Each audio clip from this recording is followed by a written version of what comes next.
Halo, selamat pagi insan AHMC. Perkenalkan, nama saya Astri Martiarini Kadarisman. Kali ini saya akan membawakan podcast terkait dengan ESG. Di depan kita sudah ada Bapak Ricardo Tanada. Halo Pak Ricardo. Hai, selamat pagi Bu Astri. Selamat pagi insan AHMC. Semoga sehat selalu ya. Ya, jadi Pak Ricardo ini adalah salah satu kandidat BEC tahun ini loh. Kita akan mulai beberapa pertanyaan untuk beliau ya. Pak Ricardo, belakangan ini kita sama-sama tahu ya kalau ESG dan sustainability itu kan sangat happening sekali ya Pak ya. Nah, menurut Bapak sebenarnya apa sih Pak ESG itu Pak? Saya rasa mulai dari 7 tahun terakhir ESG itu menjadi sangat tren di kalangan investor. Itu terjadi terutama sejak adanya perjanjian Paris Agreement ya. Itu pada Desember 2015. Apa itu Paris Agreement? Nah, itu tentang bagaimana kesepakatan global semua negara untuk bagaimana menahan laju kenaikan suhu global ya, rata-rata kalau bisa di bawah 2 derajat Celcius.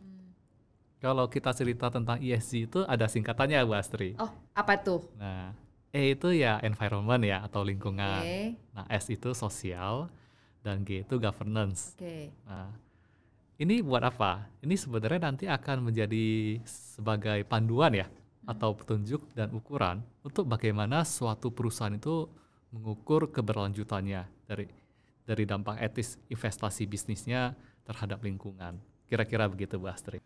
Oke. Lalu apa sih Pak hubungannya antara ESG dan sustainability sebuah perusahaan gitu? Ya, kalau kita cerita bisnis perusahaan dengan ESG itu tidak bisa dipisahkan Bu Astrid. Oh, nggak bisa? Nggak Jadi bisa. saling keterkaitan gitu? Iya. Nah, Seperti apa sih Pak? saya kasih contoh ya mungkin Bu Astri. Kalau misalnya perusahaan perikanan atau nelayan, itu dia tidak akan pernah bisa menangkap ikan di laut yang tercemar. Pasti ikannya juga sedikit atau dia dapatkan ikannya kualitasnya buruk juga. Atau contoh lain lah dari sisi sosial. Misalnya suatu perusahaan menginvestasi pabrik baru di lokasi yang baru ya, namun dia tidak menyerap tenaga lokal sana atau tidak memberikan kontribusi ke penduduk sana. Itu pasti akan mendapatkan penolakan lah dari penduduk sekitar. Demo ya istilahnya. Betul, demo ataupun ya diganggu lah. Nah, Oke. kita buru-buru cerita sustainable, mungkin dia produksi aja nggak bisa. Oke, menarik banget nih Pak Ricardo. Saya pengen tanya terkait dengan UT sendiri nih Pak. Menurut Bapak Oke, nih, ya. ESG di UT itu seperti apa Pak? Apakah sudah berjalan dengan baik atau enggak gitu? Hingga saat ini UT itu merupakan perusahaan terbuka ya yang listing di Bursa Efek, dan dari hasil penerapan ESG itu cukup baik sekali. Di UT itu ada program CSR namanya UTRIS ya. Itu UT itu rajin tanam pohon lah untuk mengurangi emisi karbon ya. Oh, jadi kita ikut kontribusi ya Pak ya? Betul. Di ibaratnya secara nasional pun bukan hanya di internal UT itu sendiri ya. Betul. Tapi di luar pun kita ikut memberikan kontribusi ya. Kita berusaha kurangi emisi karbon. Kalau kita cerita sosial, rasanya UT itu perusahaan kelas dunia untuk masalah safety. Nah, kalau kita cerita tentang diversity, equity, inclusion, saya rasa UT juga sangat bagus Bu Astri. Buktinya Bu Astri. Sebagai perempuan gitu ya, Iya. bisa bekerja di perusahaan alat berat gitu ya Pak ya. Dan karirnya juga cukup bagus kan sampai sekarang. Aduh Bu amin Astri. Pak kalau gitu didoakan. Nah, yang terakhir ini masalah governance Bu Astri. Nah, memang dari sisi GCG itu UT sudah bagus sekali. Namun ada tantangan yaitu dari sisi model bisnis. Karena hingga saat ini ketergantungan UT Group ya atau kita cerita AHMC terhadap batu bara itu masih sangat besar. Itu hingga lebih dari 80%. Nah, Bapak kopi tidak terkait dengan Astra dan AHMC Sustainability Aspiration 2030? Ya, saya kopi Bu Astri. Nah, itu kan kita sama-sama tahu tuh Pak ya. Kalau di situ kita harus bisa mencapai revenue 50% loh Pak. Tadi kan masih 80% ya kan. 50% non thermal coal. Artinya itu sangat berat sekali ya kalau kita lihat bisnis kita aja sekarang didominasi oleh coal gitu 80%. Sementara kita harus non thermal coal 50%. Nah, menurut Bapak itu bagaimana caranya UT bisa mencapai itu semua Pak? Iya, benar sekali Bu Astri. Jika UT itu mau tetap sustain sampai 2030 atau seterusnya, UT harus melakukan ekspansi bisnis. Nah, caranya bagaimana? Ya UT itu kan banyak kekuatan. UT atau harus manfaatkan kekuatan yang ada saat ini untuk memulai ekspansi bisnis. Saya kasih beberapa contoh ya untuk kekuatan UT. UT itu kan nomor 1 di alat berat dan kontraktor pertambangan ya. Punya value chain yang sangat kuat. Kita cerita UT, AHMC tidak hanya berhenti di AHMC. Kita ada Astra dan kita bagian dari grup Jardine juga, itu sangat luas sekali. Nah, di luar itu kita juga didukung oleh bisnis partner, saya ceritanya. Prinsipal kita seperti Komatsu, Scania. Dan yang paling penting saat ini posisi UT dan Astra memiliki finansial yang kuat. Itu yang mungkin tidak dimiliki oleh semua perusahaan juga, Bu Astri. Dari sana ya kita coba lakukan ekspansi bisnis. Boleh nggak sih Pak kasih ide contoh ya, contoh ide konkret lah. Tadi yang Bapak sebutkan itu supaya UT itu bisa tetap sustain. Nah, saya mungkin satu-satu. Yang pertama dari alat berat dulu, jadi UTCM sendiri ya. UT dulu ya, gimana? Apa sih mesti UT lakukan nih? UT kan punya partner yang hebat ya. Ya kita kolaborasi lah dengan partner itu untuk ke depan bagaimana lebih banyak mengembangkan produk hybrid.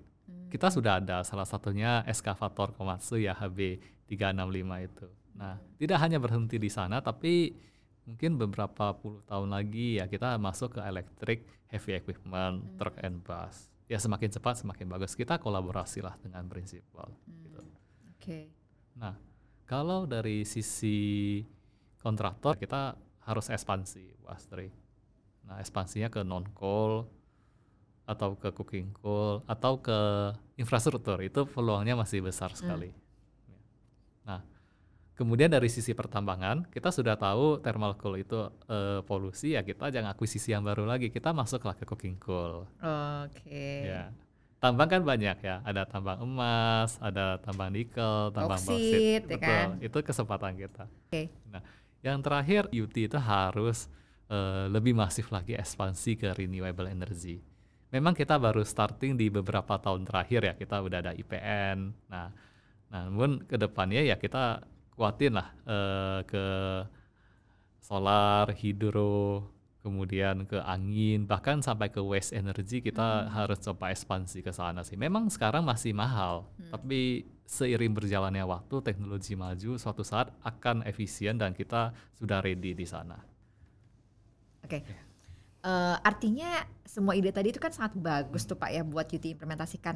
Tapi gimana sih Pak caranya supaya bisa semua itu terwujud Pak menurut Bapak ya? Ya, menurut saya itu kita harus mulai dari sekarang. Nah, ini contohnya sekarang ini saya sudah rajin membawa tumbler ya. Oh pantesan, tadi saya pikir ini kenapa ada tumbler di depan.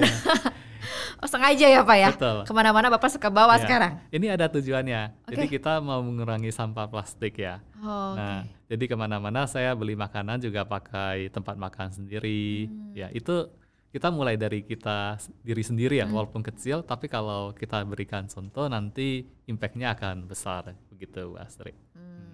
Oke, saya belum menanggapi pertanyaan dari Bu Astri. Oh iya, gimana itu? Iya, gimana? Ya. Ngomongin tumbler jadi lupa nih tadi. Nah, kita itu harus bisa konsisten menerapkan yang namanya strategi triple P roadmap ya. Nah, tadi saya udah sebutkan ide-ide bisnis dalam jangka pendek ya, itu masuk ke portfolio strategi. Kita harus petain mana yang bisa kita jalankan segera dalam short term, medium term maupun long term. Nah, dari sisi people, UT itu ada namanya solution, itu culture kita semua lah. Nanti kalaupun kita ekspansi perusahaan baru, misalnya kita akuisisi ya, culture itu tetap harus ada karena itu adalah core dari people-nya UT ya. Dan kalau kita banyak akuisisi dan masuk energi baru ya, development people tidak boleh berhenti. Karena kita harus ready, kita akuisisi buat belajar, nanti kita bikin lagi yang lebih besar dari itu.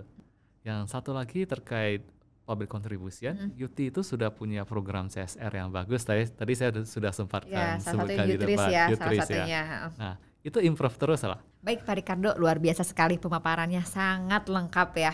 Tapi karena waktunya juga udah mulai terbatas nih Pak, mungkin ada kata-kata buat insan AHMC Pak? Dari saya, kalau kita cerita tentang ESG itu ya tidak bisa dipisahkan dari bisnis satu perusahaan. Baik dari sisi portfolio, people maupun public contribution strategi ya kita harus selalu inline ya dengan yang namanya sustainability aspiration sampai dengan 2030. Nah, dengan harapannya dengan adanya itu, selama bangsa Indonesia berdiri ya Yuti bisa tetap jaya. Oke, thank you Pak Ricardo. Pada akhirnya waktu juga yang memisahkan kita. Saya akan tutup untuk podcast kita kali ini. Sampai ketemu Insan AHMC. Sampai ketemu. Bye.